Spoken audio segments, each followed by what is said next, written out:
Since I feel fairly confident that we have this ABS issue completely resolved, I'm gonna go ahead and move on to bleeding the brakes and getting some good fluid through that BPMV.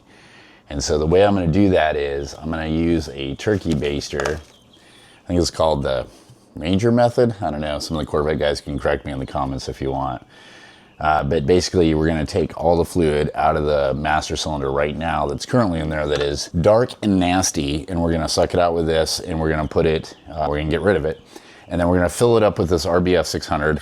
And this is what I use. I think there's an RBF 660 that might be slightly better. And there are other brands of brake fluid out there that guys swear by. This works for me. Never had an issue with the 600. Of course, haven't really ran in the Southeast a lot, but my spec Corvette, this is what I put in it, did not have any issues at all. So take the fluid out of here, fill it up with this. Then I'm gonna cycle that through. Normally, you would go ahead and bleed the brakes as well. I'm not gonna do a super great job of bleeding brakes today, just because we are gonna put new rotors and some Hawk racing pads on here. So I'm gonna wait. Just mostly I wanna see some good fluid come out of the system.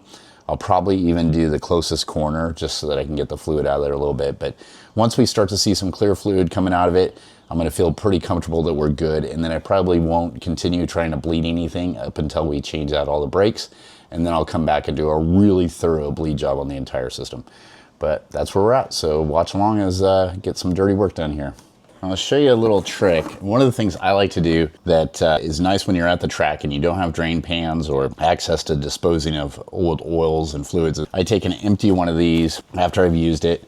Make sure you write on the top, never found gold, or no freaking good, right? So good idea, little tip there. Mark on the top of the container that this is bad fluid, because it will never fail. You'll ask your buddy, hey, grab me a bottle of that RBF 600 so I can throw it in here real quick. You gotta get out there, you notice it's low, you're running late, and you're gonna dump it in there, and it's gonna be old brake fluid.